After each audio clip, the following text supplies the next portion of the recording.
à tous et bienvenue pour cette émission 100% marché. On se retrouve aujourd'hui avec Denis Lantoile, rédacteur en chef d'investir.fr. Bonjour Denis. Oui, bonjour Marie. Et on se retrouve également avec Laurent Albi, responsable Next Momentum. Bonjour Laurent. Bonjour Marie, bonjour Denis, bonjour tout le monde. Vous avez appelé cette émission, Denis, les résultats, le grand test en bourse. Pourquoi ce titre et qu'est-ce qui est en jeu selon vous ? Tout simplement, effectivement, parce que ça fait partie 4 fois par an de la grande histoire de la bourse. Les entreprises publient leurs ventes, publient donc leurs chiffres d'affaires, publient leurs résultats, et donc ça fait bouger la bourse. Et donc tout ce qui fait bouger la bourse nous intéresse, Marie, au même titre que les banques centrales, bien évidemment, qui sont le grand driver des marchés.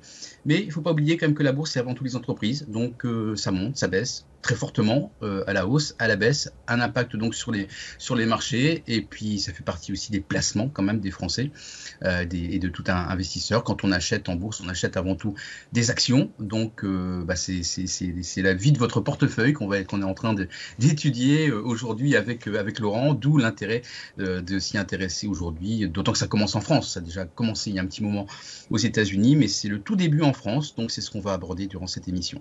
Merci beaucoup Denis, on l'a vu l'année dernière, était quand même pas mal éprouvante pour les actions et néanmoins on s'attend quand même à des bons résultats pour 2022 en France.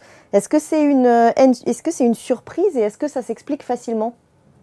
C'est pas une surprise parce qu'en fait on est quand même vraiment, on va dire que c'est peut-être les derniers bons trimestres, on va dire, avant de stagner un tout petit peu, parce qu'on est toujours en période de sortie de Covid, donc il y a toujours du rattrapage qui est fait de la part des entreprises, qui explique qu'on va signer des résultats records a priori en France, 170 milliards d'euros pour les entreprises du CAC 40, c'est plus que les 130 de 2021, si on exclut en fait un petit artifice comptable qui était la plus-value dégagée de la part de Vivendi sur la scission de son entreprise musicale UMG. Mais globalement, donc, en résultat record, 170 milliards d'euros. C'est la première bonne nouvelle, en tout cas, de cette publication qu'on attend dans les prochains jours.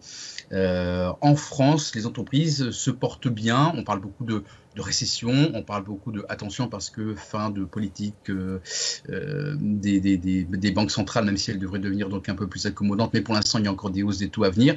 Pour l'instant, ça se passe bien. On verra plus tard en 2023.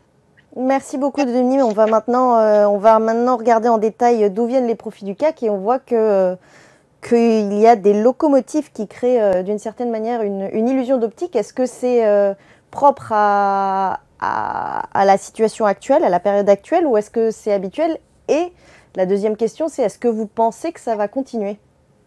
Il y a les deux. Alors, il y a les deux parce que vous le savez, depuis maintenant quelques années, maintenant quasiment 10 ans, on a une montée en puissance d'un secteur qui s'appelle le luxe en France avec 4 ténors, dont LVMH qui a déjà donc publié ses résultats et qui ont été très bien accueillis, ce qui montre en tout cas que le secteur se porte bien.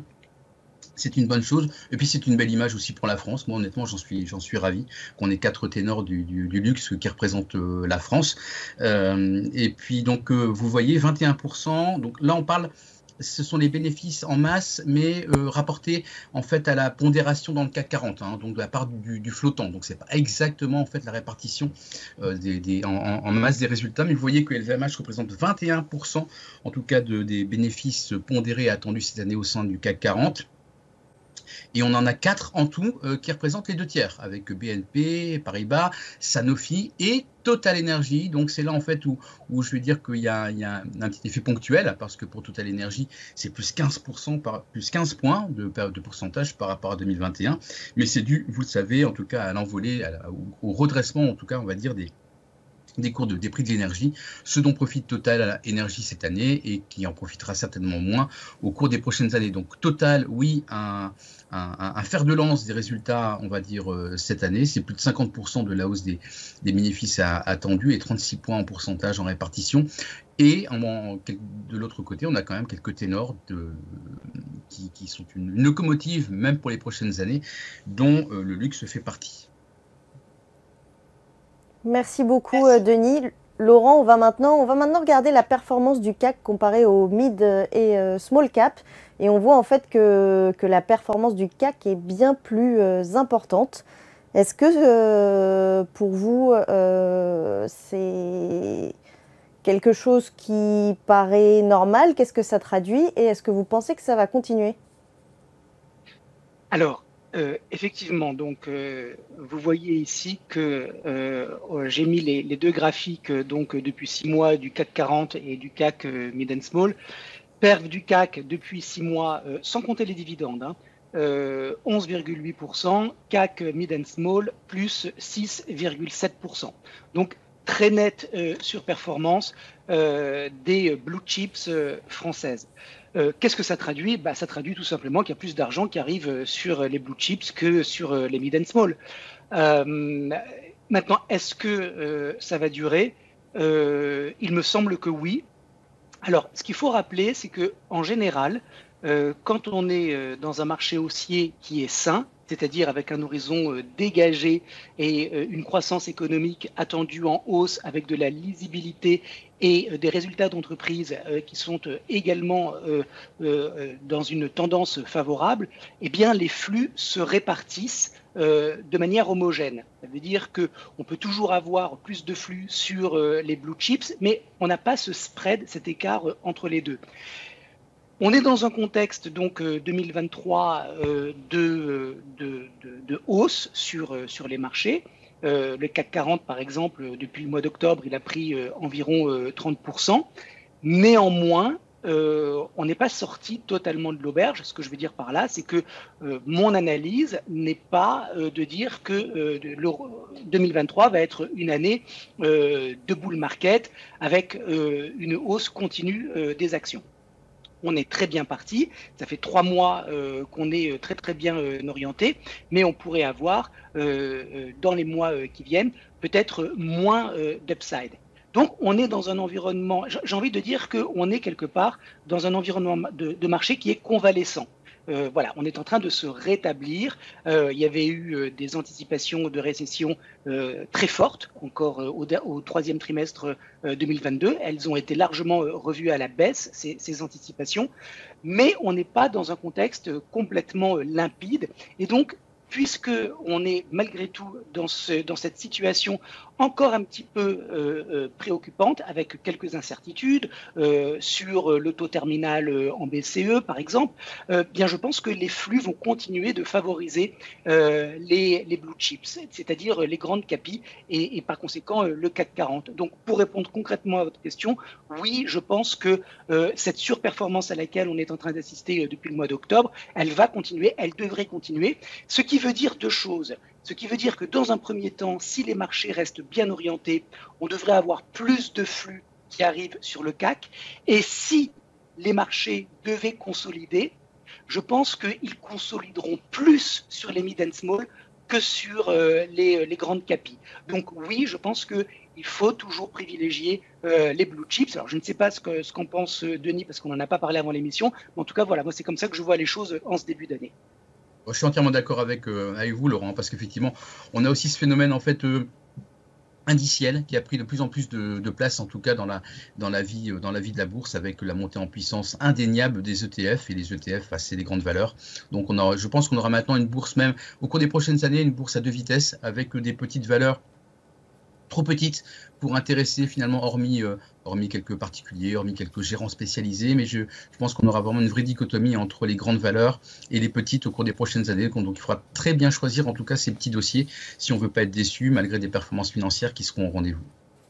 Merci beaucoup Denis et Laurent. Si on revient maintenant aux publications des résultats actuels, est-ce que vous voyez, Denis, des tendances qui commencent à se dégager et quelles sont les entreprises selon vous qui se distinguent ?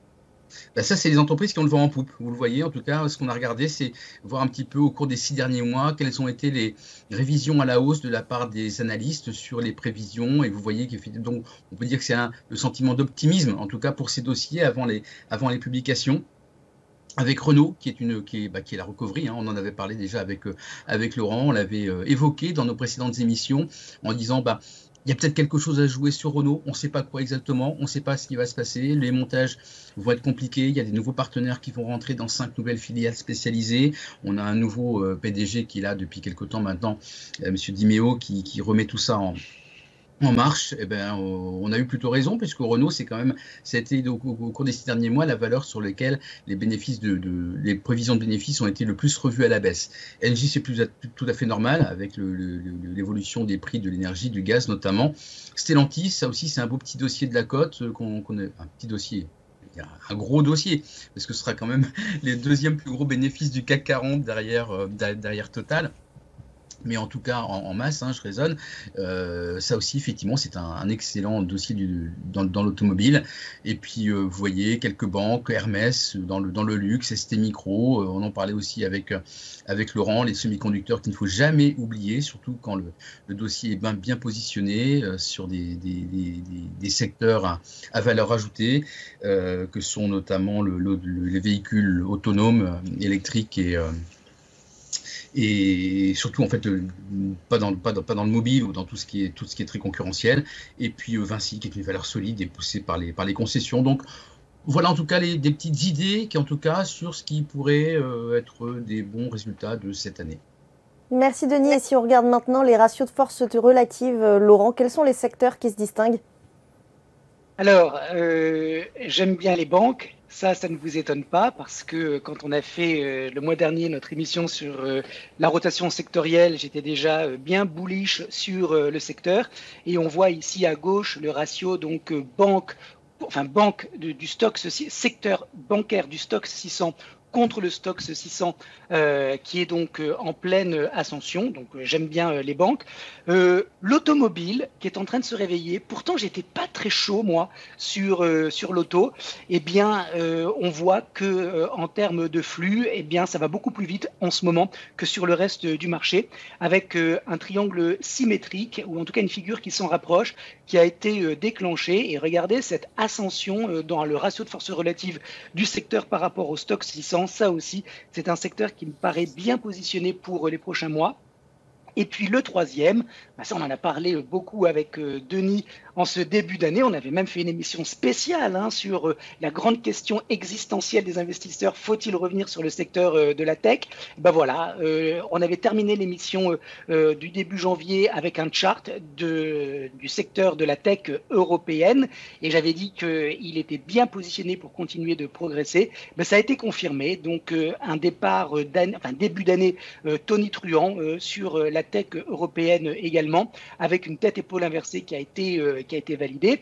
Donc, ça veut dire qu'en termes de surperformance, on a ici, par exemple, 3 très belles histoires qui sont en train de s'écrire. Qu'est-ce qu'on voit? On voit que les banques, l'auto et la tech, c'est des cycliques. Alors, on a la tech et les banques qui sont des cycliques value, et on a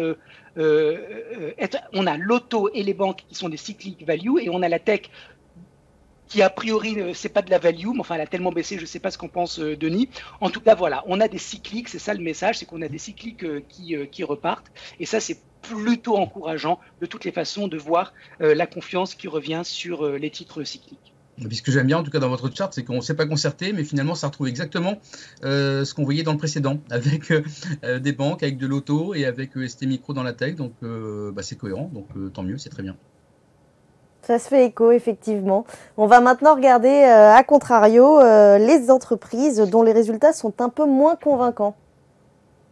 Oui, en tout cas, moins convaincants, on ne sait pas encore parce qu'on ne les a pas, mais en tout cas… Et selon vous, peut-être.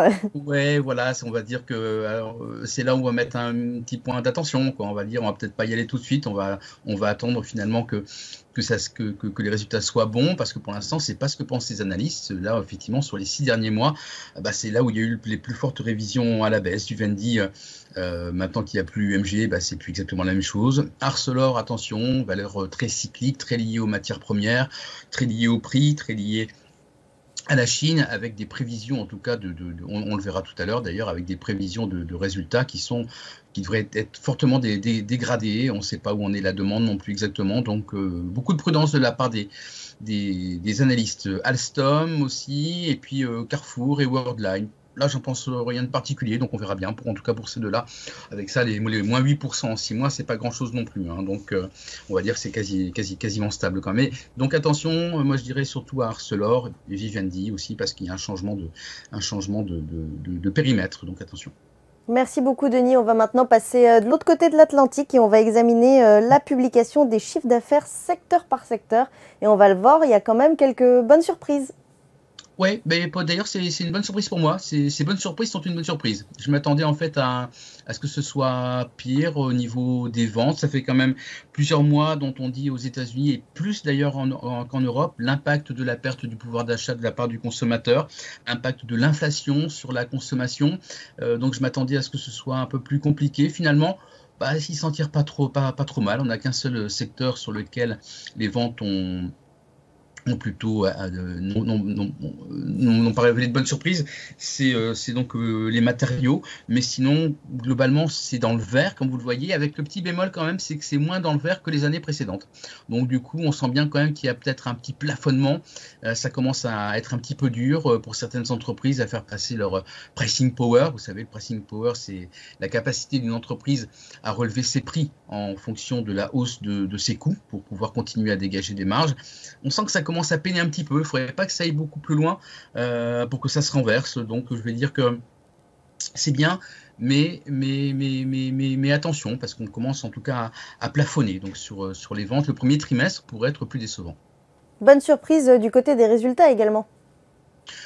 Oui, là aussi, pareil, vous le voyez, beaucoup de vert et pas beaucoup de rouge. On a quand même le secteur des communications qui est à la peine. Alors quand on dit communication, bah, c'est certainement dû en fait aux baisses d'investissement en audience de la part des entreprises. On l'a vu d'ailleurs avec Alphabet hier soir. Ça se voit en tout cas dans les investissements en publicité. Donc on l'a vu sur YouTube.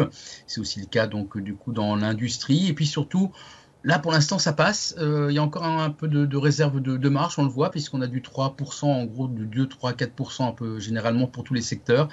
Mais sans chiffre d'affaires, il n'y aura pas forcément des résultats. Donc, ça pourrait être une autre conséquence, en tout cas du premier trimestre. Il faudra suivre cela de très près. En tout cas, pour l'instant, le pricing power continue de bien marcher. Vous voyez que la conso discrétionnaire, c'est-à-dire la consommation de tous les jours de la part des ménages américains, bah là, ça passe encore. On consomme encore malgré les hausses de prix.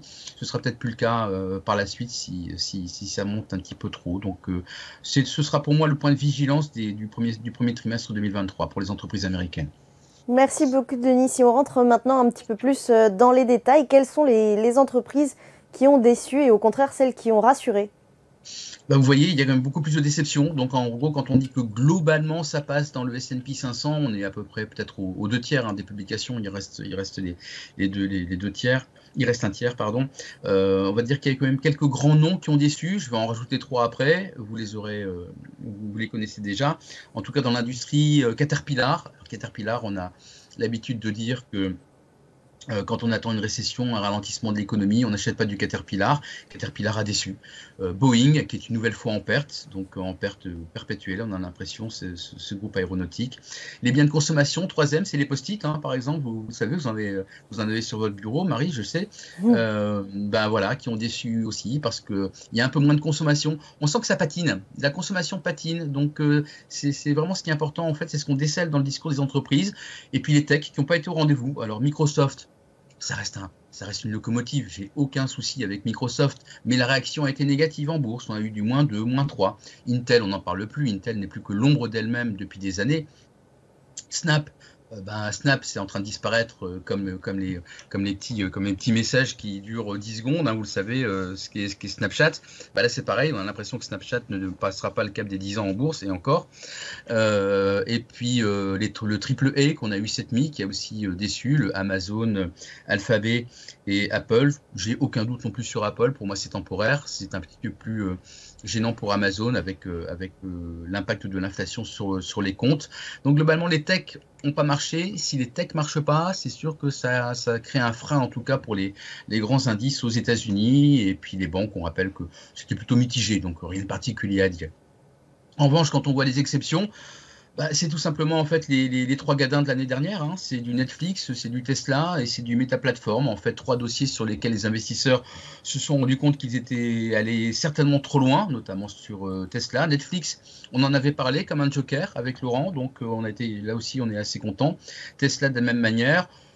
Meta Platform, j'en pense rien, parce que je pense qu'effectivement, il y a quand même une traversée du désert pour la société qui investit beaucoup, et qui tient beaucoup plus par Instagram que par Facebook. Donc, si je devais continuer à acheter quelque chose, ce serait Netflix et Tesla dans ces exceptions, mais pas Meta Platform en tout cas.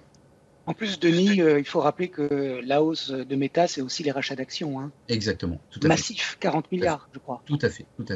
Ça n'a rien à voir. Ouais. Vous avez tout à fait raison. Merci beaucoup. On va maintenant regarder le Nasdaq 100 puisque c'est une surprise en ce début d'année. On a un rebond de plus de 20% en un peu plus d'un mois.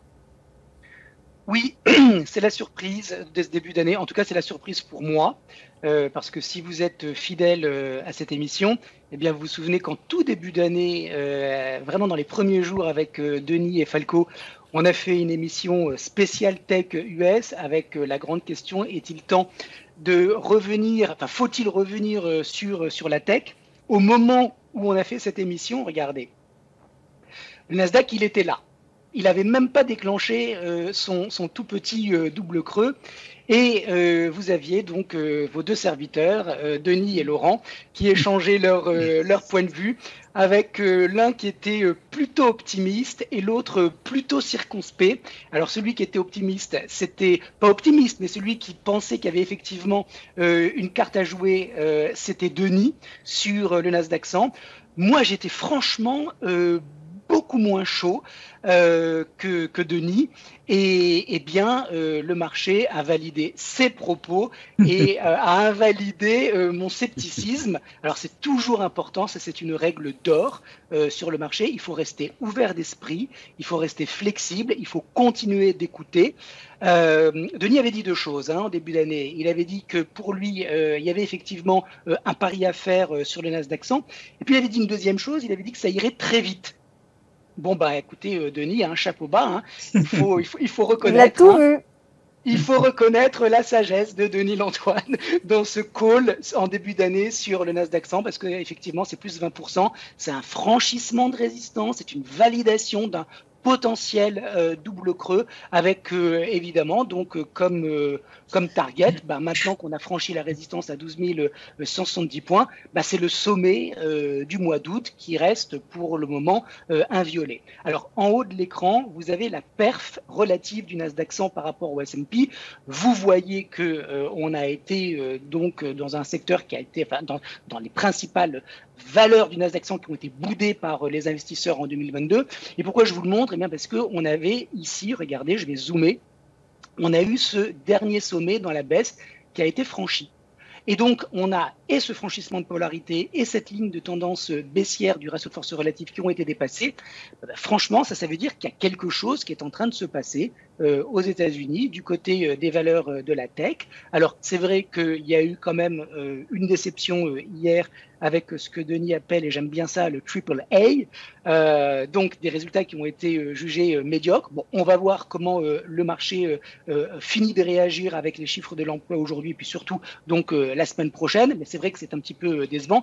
Il n'empêche que sur les valeurs du Nasdaq, c'est quand même l'histoire de ce marché boursier américain depuis le début de l'année. Et on a donc maintenant un indice qui a largement dépassé la résistance. Alors, compte tenu des résultats jugés décevants hier, on peut tout à fait s'attendre à ce que le gap haussier qui a été ouvert donc en début de séance soit comblé. Il n'empêche que, techniquement parlant, quand vous avez comme ça une phase de consolidation qui peut être d'ailleurs envisagée comme une phase d'accumulation qui a été déclenchée, eh bien, ce qui était considéré comme cher, eh bien, une fois que ça a été dépassé, est considéré comme un prix attractif. C'est la raison pour laquelle on a ce principe de changement de polarité qui est important parce que s'il est validé par le marché, ça confirme potentiellement une prise de tendance. Ça veut dire que les 12 170 points sur le Nasdaq 100, ils sont super importants pour moi parce qu'il ne faut pas exclure une respiration. Ça ne change rien au contexte technique de court terme, c'est-à-dire de celui envisagé depuis le début d'année. Mais si on a un consensus qui n'a pas évolué de manière négative, eh bien, ça devrait être considéré comme un prix d'achat. maintenant, ce niveau de résistance qui devient support. Et compte tenu, encore une fois, de ce qui s'est passé hier en post-market, on pourrait tout à fait avoir une petite conso sur le Nasdaq 100 qui semble être allé un petit peu trop haut, trop vite, et qui par conséquent pourrait être l'objet de prise de bénéfices et donc un retour sur les 12 170 points. Ça va être vraiment important de voir qu'est-ce qui se passe sur ce niveau, parce que si on a de nouveau donc des acheteurs qui se présentent et qui viennent soutenir et qui relancent la dynamique, ben c'est tout bon. Ça veut dire qu'on pourrait continuer pendant le mois de février avec un rythme haussier moins important qu'en janvier, mais malgré tout une trajectoire positive, et on pourrait peut-être tenter d'aller chercher ce sommet du mois d'août. Donc positif sur le Nasdaq 100. Alors c'est vrai que Denis a fait le tri entre d'un côté les Tesla, les Netflix qui se sont très bien comportés. Netflix en bull market depuis juillet de l'année dernière. Tesla qui fait quasiment plus de 50% de hausse depuis le début de l'année. Bon, Microsoft et Apple, on n'en parle pas parce que de toute façon, ce sont des valeurs sûres. Mais après, on peut être effectivement plus partagé sur les différents dossiers. Donc, on avait recommandé en début d'année un call sur le Nasdaq 100. J'espère que vous l'avez suivi parce que si vous l'avez fait, ben, vous devriez être heureux aujourd'hui. Et je pense que cette histoire, elle n'est pas complètement terminée, même si elle va être, à mon avis, un petit peu plus heurtée maintenant, mais il y a peut-être encore une carte à jouer sur le Nasdaq 100, sur un pullback, et c'est la raison pour laquelle, Marie, je vous ai préparé ce matin un petit produit pour ceux qui sont intéressés par cette analyse sur le Nasdaq 100. C'est un Turbo Infini Best Call avec un effet de levier de 5,96, un prix de vente de 19,38 € et son code, c'est le KQ3JB. Donc, je reviens sur mon graphique, je vais zoomer un petit peu. Le scénario idéal, ce serait maintenant une respiration sur la polarité avec un stop. Alors là, pour le coup, le stop, je le mets vraiment serré, c'est-à-dire sous ces deux petites bougies ici. Je le mets sous 11 850 parce que si on a une prise de tendance, on ne retourne pas à l'intérieur du range. Si on retourne à l'intérieur du range, ça veut dire qu'effectivement, il faudra réinterpréter cette hausse au-dessus de la résistance. Bull trap, pas bull trap, ça devient compliqué. Si le chart reste propre, c'est-à-dire qu'il y a de la demande claire et massive sur cette polarité, le stop on le met sous 11 850 et on accompagne donc la reprise du Nasdaq 100 vers potentiellement, idéalement, le sommet du mois d'août, donc un stop qui est serré. Merci beaucoup Laurent. Attention, Laurent vous a proposé un Turbo Infini Best Call. C'est un produit avec un effet de levier qui présente un risque de perte en capital, donc faites très attention avant d'investir dans ce type de produit. On va maintenant continuer et parler de la décorrélation entre la performance des actions européennes et la performance des actions américaines. Est-ce que, Denis, vous pensez que c'est quelque chose qu'on devrait continuer à envisager pour cette année ? C'est une question piège que vous me posez, parce que vous savez quand même pertinemment que depuis des années, depuis qu'on se connaît, je défends le fait qu'il n'y a pas de décorrélation possible entre les marchés français, européens et États-Unis. Alors, effectivement, là, pour une fois, comme quoi effectivement il faut savoir avoir l'esprit ouvert, comme dit Laurent. Je pense qu'on peut avoir une certaine décorrélation au moins durant encore quelques mois, et je pense que ça peut durer durant un semestre. C'est le cas actuellement. Je ne pense pas que ça durera éternellement, mais je pense que ça peut continuer encore un peu, au moins jusqu'à la fin du premier semestre. Pourquoi ? Parce qu'on a toujours l'impact d'un dollar fort aux États-Unis, ce dont profite au contraire l'Europe. Donc là, je calcule en données brutes des indices. Donc ça impacte en tout cas les entreprises. On le voit, tout le monde en parle. Il y a de la croissance en moins, entre 3, 5, 6 points parfois de croissance pour les entreprises américaines. Ça freine en tout cas leur performance. Et puis surtout, je pense qu'on a ce cadeau, vraiment, c'était un vrai cadeau, en tout cas pour les entreprises européennes et pour les indices européens, c'est qu'on a eu un hiver doux en Europe. On craignait le pire avec des prix du gaz, des prix de l'électricité qui allaient s'envoler éternellement durant 5-6 mois. On les voyait ne pas redescendre avant la fin de la saison hivernale, ce qui n'est pas le cas. Donc ça, c'était un grand ouf de soulagement. Il y avait beaucoup de prudence sur les marchés européens avant cet hiver. On se rend compte que finalement, on va réussir à passer au travers sans aucun problème. Il y a encore des stocks de gaz. Il y a encore des stocks un petit peu partout qui vont permettre de passer l'hiver sans aucun problème. L'année prochaine, on verra, mais en tout cas, cette année, il n'y a aucun souci.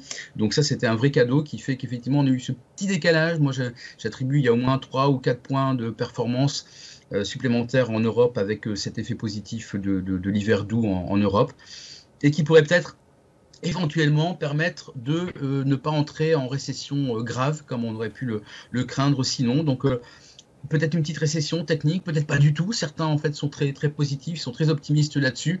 En tout cas, c'est ce qui permet à l'Europe, à mon avis, de faire mieux que les États-Unis actuellement.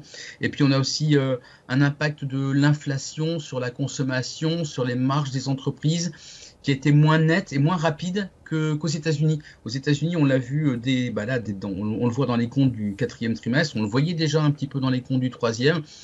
Je pense qu'en Europe, en fait, ça commence que maintenant. On a eu beaucoup d'efforts qui ont été faits de la part des distributeurs pour contenir leur prix, en tout cas pour le consommateur final, pas pour les prix aux entreprises. Mais je pense que l'effet de l'inflation pourrait commencer à se faire sentir simplement maintenant au premier trimestre. Donc attention, ça arrive simplement maintenant chez nous. On est en plein dedans aux États-Unis, donc il y a ce petit décalage aussi au niveau de l'impact des prix entre les deux grandes zones. Et puis une politique monétaire qui va être maintenant moins favorable à l'Europe, parce qu'on sent bien en tout cas qu'on est au bout du tunnel aux États-Unis. Ouais, on va dire que si tout se passe bien, on n'a plus que 2 petites hausses de taux à attendre, et puis après ce sera terminé. En revanche, pour la BCE, on a quand même 2 hausses de taux de 50 points de base. La prochaine est d'ores et déjà annoncée pour le mois de mars, et c'est uniquement après que la BCE verra. D'ailleurs, je pense qu'ils ont fait une erreur pour dire pour une fois qu'il y aurait d'afficher aussi clairement qu'il y aurait 50 points de base au mois de mars. Il n'y avait pas besoin d'être aussi ferme, je pense. En tout cas, le message d'hier a été apprécié sur le fait que ça pourrait être revu après cette échéance de mars. Donc pour l'instant, tout va bien pour l'Europe. En tout cas, je pense jusqu'à la fin du premier semestre, parce qu'après, si tout se passe bien également, on aura un rattrapage en règle aux États-Unis après une récession qui pourrait intervenir là en milieu d'année. Donc encore un petit peu de décorrélation, encore un peu de surperformance de la part de l'Europe, mais après tout rentrera dans l'ordre, hein. Il n'y aura pas de corrélation, on va redevenir bien corrélé comme on a connu ça depuis des années, ça je vous le confirme. Merci beaucoup Denis. Laurent, est-ce que vous pourriez nous montrer la situation technique du Stoxx 600 et du S&P 500 pour qu'on puisse comparer la performance des deux indices ? Oui, alors en haut le Stoxx 600 en bleu, en bas le S&P, à gauche donc le pic de 2022 sur les deux indices, ensuite la baisse avec un Stoxx 600 qui s'est déprécié de 22% et un S&P qui s'est déprécié de 25%. Donc on va dire que grosso modo, là pour le coup, ils étaient en phase, ils ont baissé à peu près de la même manière. C'est à partir du mois d'octobre que les choses vont changer parce que vous le voyez à droite de l'écran, on a un Stoxx 600 qui a mis donc en place une progression de presque 20% depuis octobre, alors que le S&P, lui, c'est une progression de presque 17%. Donc ça, c'est le premier point. Deuxième point, regardez donc le rallye qui se fait sur octobre-novembre sur le S&P et sur le Stoxx 600. Ben, il y en a un qui est allé chercher son sommet du mois d'août et qui est allé le tester avant de se replier de manière très superficielle, alors qu'il y a l'autre, le S&P, qui lui, pour le coup, il était beaucoup plus faible, il est resté très en dessous de ce niveau technique. Et puis ensuite, on a une reprise, et là, on a clairement un Stoxx 600 qui s'est affranchi de cette résistance et qui est maintenant dans une situation de bull market. Alors je sais qu'il y en a qui vont être choqués par mes propos, mais tant pis. Sur le Stoxx 600, on a dépassé le dernier sommet dans la baisse. On a des sommets et des creux qui sont ascendants. Donc, je ne dis pas que c'est sur le Stoxx 600 un bull market qui va durer toute l'année 2023. Peut-être qu'on va assister à une conso, mais en tout cas, pour le moment, on est dans un contexte technique de moyen terme depuis octobre qui est clairement favorable sur le Stoxx 600. On a mis derrière nous cette tendance baissière parce qu'on a dépassé ce sommet.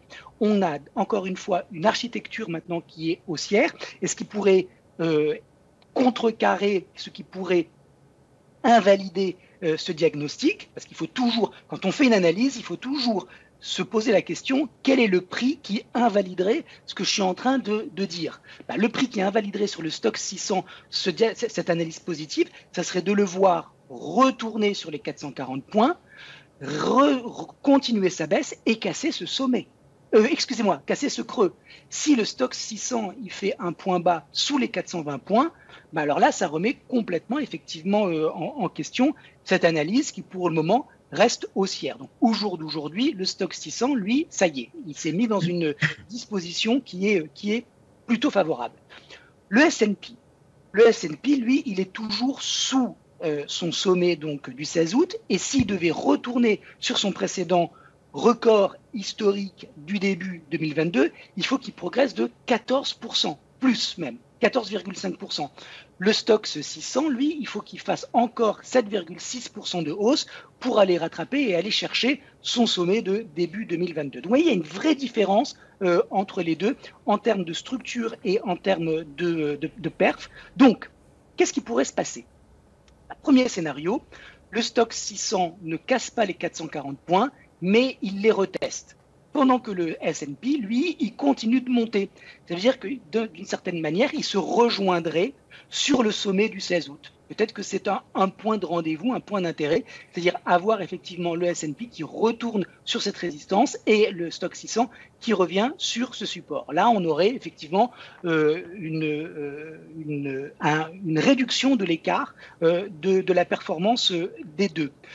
Ou alors, ce qui se passe, c'est qu'effectivement, au premier semestre, on a un Stoxx 600 qui continue sa hausse, un S&P qui la continue également, mais sur un rythme équivalent, ça serait de toutes les manières toujours a priori plus favorable que sur le S&P de rester positionné en Europe. Donc, du point de vue donc, de la situation technique des deux indices, pour le moment, avantage aux Européens parce que le sommet du 16 août a été dépassé.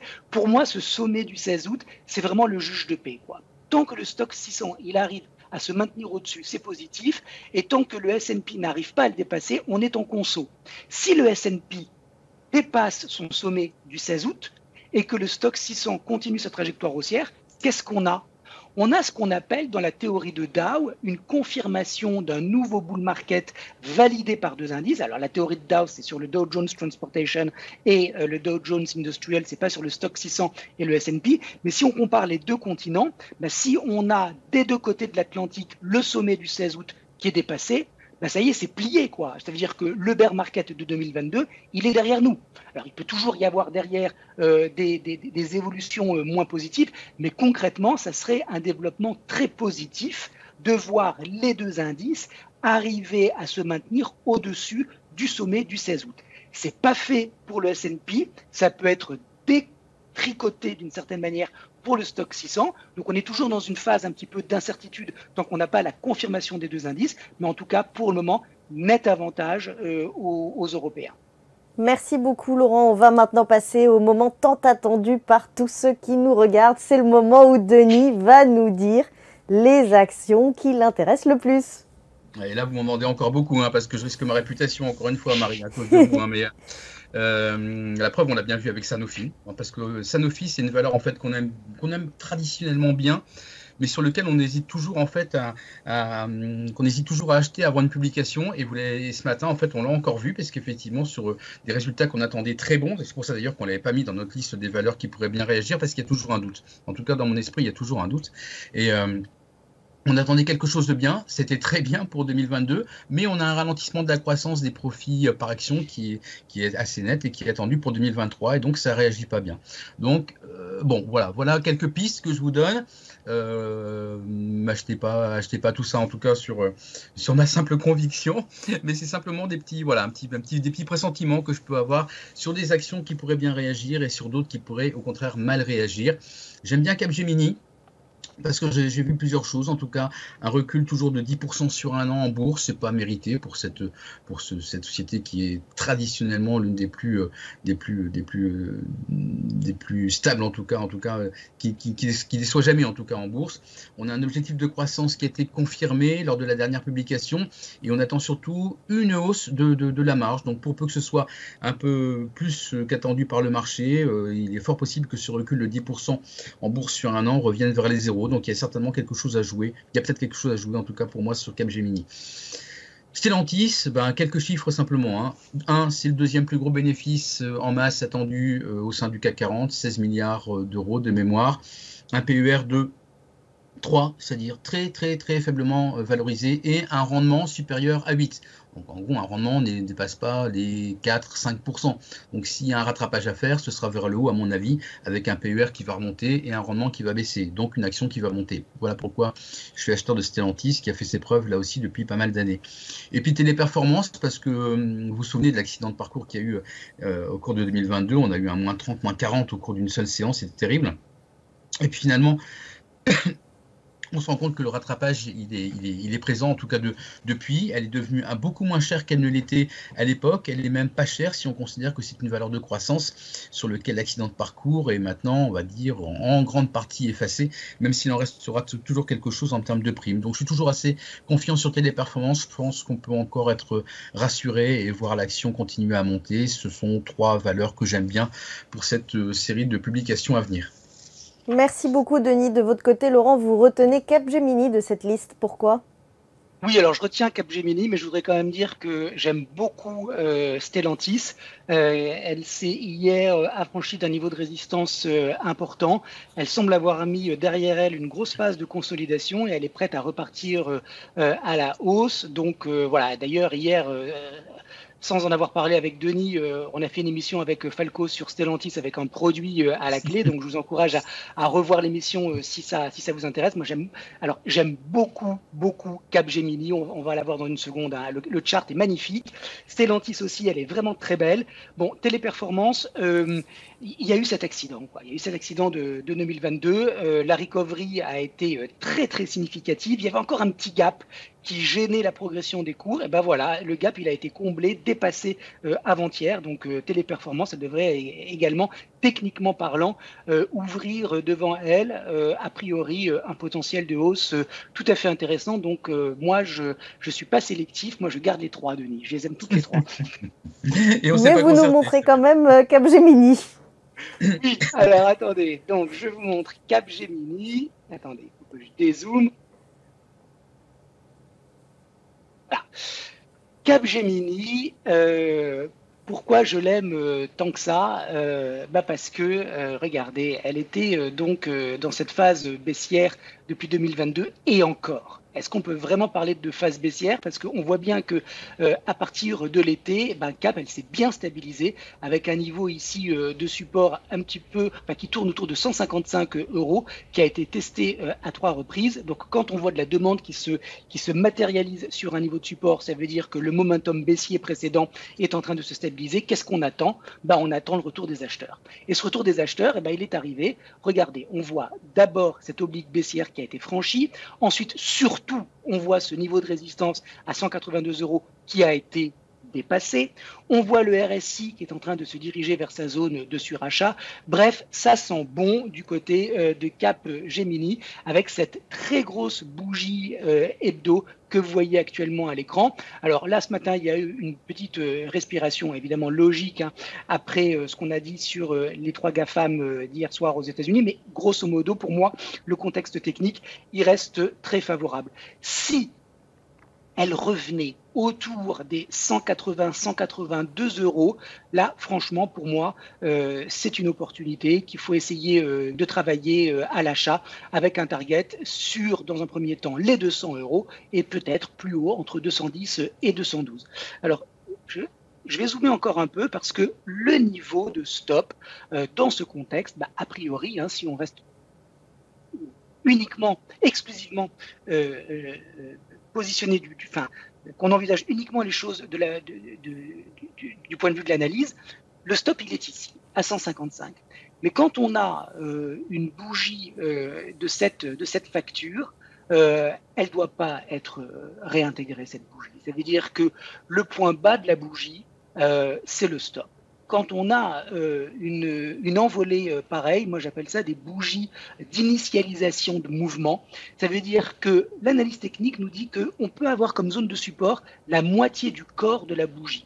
Ça veut dire grosso modo 180. Mais si on avait une invalidation complète de la bougie de cette semaine sur Cap, alors là, pour le coup, ça sentirait vraiment pas bon et c'est pas la peine d'attendre d'être stoppé sur le niveau de support ici à 155. C'est la raison pour laquelle je mets un stop ici à 166,40. c'est le niveau que vous avez ici, qui est malgré tout bien en dessous du point bas de la bougie de cette semaine. Donc stop 166,40 et premier target, allez, on va dire 210 euros. À mon avis, Capgemini, elle est bien positionnée pour continuer donc son parcours dans les prochaines semaines et voire dans les prochains mois. Et ceux qui sont intéressés par ce scénario positif sur Cap, eh ben, j'ai choisi un Turbo Infini Best Call avec un effet de levier de 5,37, son code CU3JB avec un prix de vente de 3,47 € pour Cap qui se négocie à 185,95 € et une barrière désactivante à 152,10 €. Et 152,10 €, c'est très en dessous de mon niveau de stop, c'est même en dessous de ce niveau de support, mais a priori, encore une fois, je ne pense pas que ce niveau devrait être testé. Donc, Capgemini, CU3JB, Marie. Merci beaucoup Laurent. Petit rappel, si cette barrière désactivante est franchie, vous perdez l'intégralité du capital qui est investi. C'est pour ça que Laurent précise bien que son stop est bien au-dessus de la barrière désactivante puisque normalement, si ce stop est touché, vous devriez déboucler votre position au-dessus de 0. Exactement. Et puis surtout, quand vous prenez position, quand vous intervenez sur les marchés avec des produits à effet de levier, comme celui-ci, c'est-à-dire que 5,37 signifie que le produit proposé va évoluer 5,37 fois plus vite que Cap.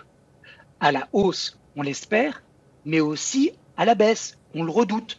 Et si ça baisse 5 fois plus vite que le sous-jacent, ça veut dire que vous devez connaître les règles de base du money management et de la taille de votre position, de manière à ce que si le scénario dont je vous parle et que je vous propose ce matin finissait par être invalidé, et c'est toujours une possibilité, quand on est sur les marchés, on raisonne toujours en termes de proba et de gestion de risque, jamais en termes de certitude et de garantie, eh bien cela signifierait que si le stop est touché, que vous allez avoir une perte qui est 5 fois plus importante que la baisse du sous-jacent. Donc faites très attention à la taille de votre position quand vous manipulez ces produits. Merci beaucoup Laurent. Denis, on va terminer avec les valeurs qui vous semblent un peu plus risquées. Oui, sur lesquels en tout cas je ne mettrai pas je dirais pas un centime, mais je ne mettrai pas quelques euros là-dessus pour l'instant. J'attends de voir en tout cas comment ça va se passer. On en parlait tout à l'heure, ArcelorMittal, j'ai pas très confiance parce qu'on a déjà eu un fort rebond en bourse, comme l'ensemble du marché, alors que le quatrième trimestre va pas être bon au niveau des comptes. On attend une forte baisse de l'excédent brut d'exploitation, qui est l'indicateur phare pour ArcelorMittal, et puis des coûts de production qui vont continuer de peser au cours des prochains trimestres, au moins en début d'année. Donc pour l'instant, je ne suis pas très favorable à Arcelor. Danone aussi, parce qu'on a une baisse des volumes à cause de l'inflation, de la perte de pouvoir d'achat de la part des consommateurs. Et là aussi, donc on en parlait tout à l'heure, un pricing power qui commence à être un petit peu limité. Donc du coup, difficulté à répercuter les hausses de coûts dans les prix, au rythme de voir les volumes baisser encore plus fortement. Donc on a un possible recul des marges en vue. Ça pourrait ne pas être apprécié, en tout cas si c'est le cas, lors de la publication. Et le grand, comme pour Danone, pareil, une expansion des ventes qui reposent uniquement sur l'effet prix, alors que le marché résidentiel, vous le savez, immobilier est en déclin. Donc tout ça, ça ne va pas dans le bon sens pour le grand, même si l'entreprise est une entreprise de qualité indéniable. Mais en tout cas, à court terme, je pense que ce n'est pas forcément le bon moment d'acheter le grand, Danone ou ArcelorMittal. Juste pour compléter ce qu'a dit Denis, le secteur alimentation et boissons, en ce moment, n'est pas très bien orienté. C'est un défensif, alors qu'on a vu que ce sont les cycliques qui sont recherchés. Donc, au-delà du cas spécifique de Danone, je ne recommanderais pas en ce moment le secteur entier. Merci beaucoup Denis, merci beaucoup Laurent, merci pour cette émission très intéressante. Merci à tous de nous avoir suivis, on espère que ça vous a tout autant intéressé. Et on se retrouve très bientôt pour une nouvelle émission avec Denis et Laurent. Merci Marie, merci Denis. À bientôt.